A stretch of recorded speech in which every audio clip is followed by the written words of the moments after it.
You know what your problem is? It's that you don't subscribe to better YouTube channels, honestly. I don't know why you're here.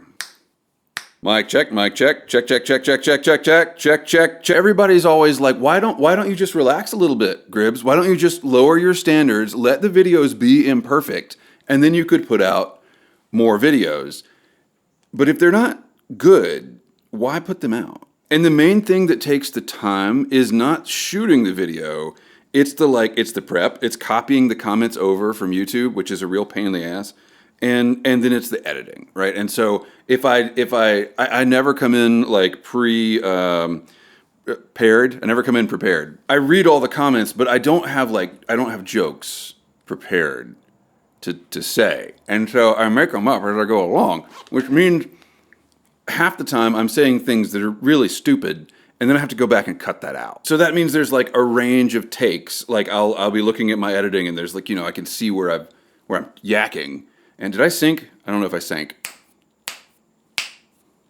So I can see all the places where I was yakking, and I kind of assume the last one is the best. If I get a good take of something I say, I try to stop, but that's not really the case. You don't always know in the moment, so you got to go back and listen to every one. And then half the time, you cut the wrong thing, and then things don't make sense later on in the video. You can't put that out. We're professionals here. I had a viral video a year and a half ago, and I have to live up to it every time. That is literally the pressure I put on myself for some reason. I'm not monetized. I don't know why. We're in our 11th year, and I'm still just doing this for fun. And I put all this pressure, and that's why this is all a roundabout way of saying this is why you haven't seen me. Well, there was also the lesions on my face. Life got very lifey. All of a sudden, I got shingles. I actually got sick, and between those two, I went to the beach for a week. And then there's there's work. There's this stuff that you actually have to do in life. There's a lot of that. Have you noticed? There's just a lot of stuff you have to do. Like my clients, it's this thing. I've noticed this pattern the entire time I have been in business. It's like someone gives you a retainer, right? And then they expect you to show up and do the work. Like, just because you're paying me, you expect me to show up and do the thing I agreed to do? Like, rude. And I was reading on the 2X Preppers subreddit, which, by the way, Reddit is completely compromised at this point. Like, it's nothing but bots. It's crazy. But I was reading on the 2X Preppers subreddit, there was a particularly convincing bot that was talking about and 2X Preppers just means women preppers, like female preppers, and they're so much less exhausting than male preppers. And male preppers dominate the prepper subreddit, the main prepper subreddits, right? So you've got to go to the lady prepper subreddit to get any actual conversation where people respect each other and just want to talk about the ideas of prepping instead of guns. What is up with the guns? Why is that the only thing male preppers want to talk about? How many guns do you I know that's a loaded question. Sorry. But just from the standpoint of your prepping journey, once you buy X number of guns, and none of us can say what anybody needs in terms of guns because of the Second Amendment, right? We're not trying, not that there's anything wrong with that. But you got a closet full of AR-15s. Don't you want to talk about something else after a while? Anyway, I was on the Lady Prepper subreddit, and because I don't claim to be a lady on there. I'm not catfishing anyone. I just like to read it more than the other one. And they were talking about how do you, when the world is on fire and you've got personal fires, how do you deal with that? And they were talking about serious stuff, like leaving an abusive relationship or something. And I'm just man, I'm really busy right now. But the question remains, it's how do you prioritize? Do you let the fact that the world is on fire influence your personal fires? Do you let it stress you out more? Yes, you do. I don't know who these people are that they just don't let this shit stress them out. They're yeah, okay, so I might get explosive diarrhea because the Trump administration doesn't enforce food safety anymore. But I'm just not going to worry about that. I shoot weddings. Do you know what happens if I get cyclosporiasis in the middle of a wedding? Bad things. I would almost rather the couple because they'll get sympathy. If the couple in tandem just starts becoming victim to, we don't want to get too detailed here, but we'd get the best photos I could do. I would still try to do my job. They probably wouldn't want to eat all the catering stuff. The flowers aren't going to make anybody happy at that point. So I'm the last man standing. But like, at least if it happened to them, that would be a way better story to tell the grandkids later. Oh, there we were at the altar when the cyclosporiasis kicked in. But if it's like, yeah, and we don't have any good photos because our photographer was shitting his brains out in the porta potty on the edge of the golf course. That's not a good memory. Like, now I gotta have grandkids, right? Like, because I need someone to be like, what were you doing during the cyclosporiasis years, Grandpa? Porta potty, golf course. This is Gribbly's Folly Sunday Antisocial Hour. That time each week when I smoke my pipe and complain about humanity while answering all of its questions. And if you are a piece of humanity with a question for me, leave it in the comments down below with the hashtag AskGribbs. I will answer any question, big questions, small questions, personal questions, obscure questions. I'm your man. But it might take me a minute. The Painting Piper, Ask Gribbs, Tobacco Cellar Tour. Yes, we're going to do it. I want to do it. We're doing the tech divorce video maybe first. Like I said a couple of Sunday Antisocials ago, I got to get through that. I got to get my own head around the tech thing. And I have good thoughts. I don't know if they're good. They're not fun. But I have things I'm going to do, and I need to get those in motion before I make more regular videos because it influences everything. And and then I definitely want to do the Tobacco Cellar Tour, and I want to do the guitar video that Rafa has been asking about relentlessly. He just won't shut up about it for like 3 years now. We got to do that. He asked about it once, and then I was like, I really want to do that. And he was like, don't worry about it. Don't trouble yourself. No. That's not how this works. Rafa, Ask Gribbs. Tongue-in-cheek, but also not tongue-in-cheek. I imagine your skill and training at photo authentication could be monetizable. Nothing about me is monetizable, sir. Like, maybe if I could donate my body to science after, like, maybe my wife could get like $50 or something. I'm pretty good at spotting fake photos, but it's not that I have expertise that other people don't. It's that I'm a skeptical bastard. It's that I never believe anything, especially not anymore. And so I'm more likely to be like, wait, is this a fake? But the main things about spotting fake photos are if it's on the internet, 50% chance it's fake. 50, like, and I'll back this up later. There's like in other videos, there's reason to believe. Even like big media franchises are now saying 51% of the internet is bot content. So I don't really know if that extrapolates into photos, but that's kind of what I believe. Like, if someone is presenting something, I'm going to need more proof that it exists at all. Then if it's a politician, I mean, the rule in the Gribbly's Folly ethos is anytime someone in power says something about themselves, assume the opposite is true. So if Mitch McConnell says he's able to continue being a senator, I didn't get really scared about cyclosporiasis until RFK came out and said, we've got this under control. That's exactly what Larry Kudlow said about COVID. When the administration comes out and they're like, we're on top of this, that's when they know they have to start lying because shit's about to get real. Literally. My wife bears several unfortunate curses in life, one of which is, but the other that's really going to work against her right now is that she's healthy. She eats fresh things, and I've been sending her all this information, and she's like, look, I'm not going to give up fresh produce. And I was like, you could just be like me. You could just only eat like peanut butter and Cheetos, and you'd be fine. You would make it through what's about to happen. And she's like, no, I'm not. I'm like, okay, all right, I will hand you the Gatorade through the bathroom door. Anyway, you look at a photo, and the first thing you have to ask yourself, does it make sense? And that was the thing with the Mitch McConnell thing. This doesn't make sense. This, knowing what we know, knowing how Mitch McConnell normally looks when he's like upright, does it make sense that he looks this good when he's not? No.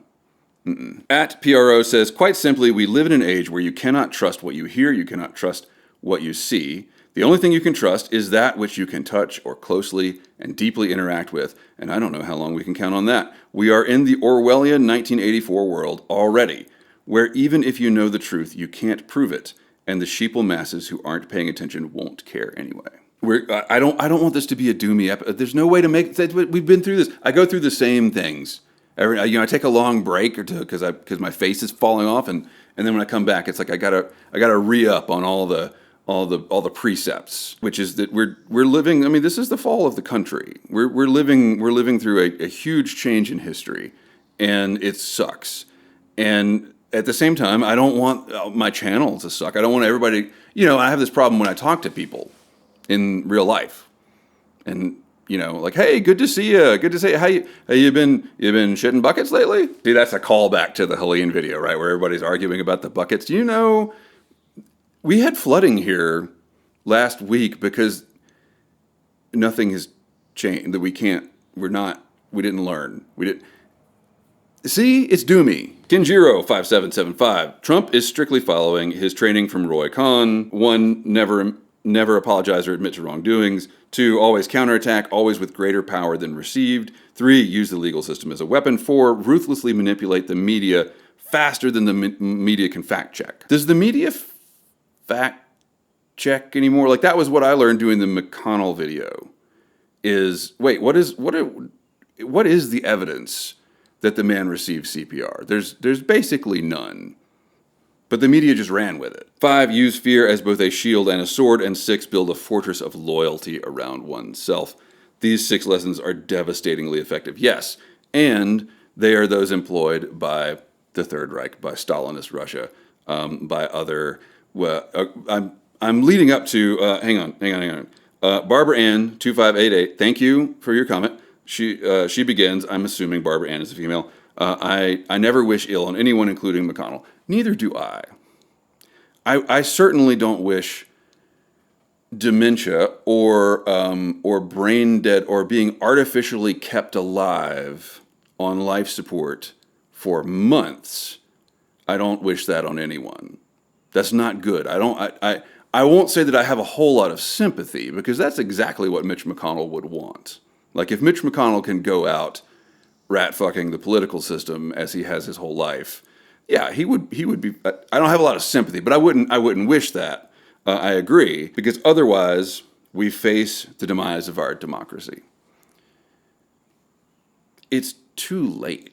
I get really frustrated with the idea that we are like continually waiting for democracy to fall. Like, we're on the precipice. It could fall. This is the most important election of our lives, because if we don't vote now, democracy's gonna fall. And I'm gonna vote. Like, I vote. There's no cost to voting. But at the same time, I don't have a lot of faith. Or Barbara Ann was saying, we don't need to be focusing on McConnell. We need to be focusing on what the president comes out and says in his speech about election fraud. I didn't watch the speech. I don't care. I know what he's going to say or said. I know that this is just more blather, more distraction, and maybe a setup for whatever their plan is for the midterms, because in any natural world, they are going to get slaughtered in the midterms. There's no way they don't. Even in normal times, midterms don't go well for the incumbent party. These are not normal times, and people, have you been to the grocery store lately? Have you bought groceries lately? So there's going to have to be some sort of manipulation of the will of the people in order to maintain the status quo. Politicians never run, in a representative government, politicians never run on the status quo. So to maintain it, there's going to have to be some sort of deception. Does it really matter, or is this the point where Americans have to realize there's nothing we can do until there's something we can do? And the average American, and I would love to have the time to make a whole video about this, because everybody in my overseas followers, and I see comments on Reddit, they're probably bots, I see comments on Reddit all the time, why aren't Americans doing anything? The average American has zero power here. Where Americans will have power is when things start to get so bad that the social contract openly collapses. Berlin in 1990, Hungary, pretty interesting. That gives me a little bit of hope. Russia in 1917 or whatever. Like these times in history where an authoritarian government has gone on for a long time, but it can no longer keep up the basic amount of normalcy to allow the people to consent to being governed. That's what we're all sitting around waiting for at this point. See, we're doomy here. Let's talk about something else. Oh, no, still doomy. Sorry. DDGYT50 asks Gribbs, I actually don't give a shit about McConnell's current medical state. I do care about the fact that any two senators, one GOP and one Dem, could easily visit McConnell and video record a simple conversation to solve the issue. Yes, so do I. It drives me insane. It drives most people insane. I need to correct myself from my McConnell video, though. Andy Bashir, I don't know how to say his name. I still don't care. I said, he could be doing something here. He could be more aggressive, but he's not motivated because the Democrats in Kentucky can't motivate him. And that's just how basic election politics works. That's not necessarily true. Actually, the strategic thing is to do nothing, because the seat just sits vacant and denies the GOP in the Senate a vote. I get it, but it's not satisfying to good people. It's not satisfying to people that want the truth, and it drives us nuts when we know we're being lied to. But do we allow that irritation to push us into a strategic mistake? And at this point, does it matter? I don't know. The Doom goes on, Power Level Appalachia. Once again, I love that name. I understand grieving the internet of old, but I think we should be cautious to avoid false nostalgia and admit the internet has always been pretty problematic, from casual misogyny and fascist humor to ironic pro-pedophilia jokes. If you are anything but a middle-of-the-road white dude, most of the internet has always had Here Be Monsters vibes. We have grown, and now we have the tools to recognize that the bad is far outweighing the good for us today as individuals. But we should remember that the foundations of the modern internet, all the way back to bulletin boards of old, are built on sexism, racism, hatred, and outgrouping. The internet was always bad. Now it's a totalizing force in our society, and bad. I suppose this is an Ask Gribbs. Do you agree? No. But it's tough. But it's tough because I know what you're saying, and I am the definition of a middle-of-the-road white dude, so I hesitate to speak on this. My first experience with the internet was I had AOL, and then I also had open internet. And AOL was, in those years, a much more pleasant place to be, because on the open internet you could find lots of stuff you might not want to find. And that's always been out there and always will be out there, because that is a reflection of who we are as a society and a species. But it's selected for people that wanted to get on the internet at the time, which wasn't everybody. That filter has changed. That filter used to be if you're a nerd in your mom's basement with a bunch of toxic ideas, you can find a place on the internet. But if you're an actual normal person in 1999 or whatever with a life, you're not going to want to find a place on the internet as much as the guy in the basement. Well, now everybody's on the internet. And so the filter becomes less who gets on and more who controls what we see. So I agree that it's always been bad, but it used to be good too. There used to be really amazing things about the internet. And I'll get into this in my future video, because I got one really good example of this. But now I struggle to find anything good. I struggle to find, I have to be very diligent and determined and intentional to hold on to the good things I already know are there. And I haven't found anything good in a long time. When was the last time you found a YouTube channel that was just some dude in his garage? Remember the YTPC? Those of you who came for this, do you remember how things used to be? That's not there anymore. But Power Level Appalachia, we should keep talking. I sense that you have personal experience about this, and I would like to hear it. What were you on Style Project? Were you on old bulletin boards? Were you on? Because I was on Style Project. I didn't really want to be, but I couldn't look away. So there was a lot of communities like that. What was the other one? Slashed? No. It's a bunch of old stuff like that. Anyway, it was the Wild West, and the Wild West. We like cowboy movies, right? But the real Wild West, not pleasant.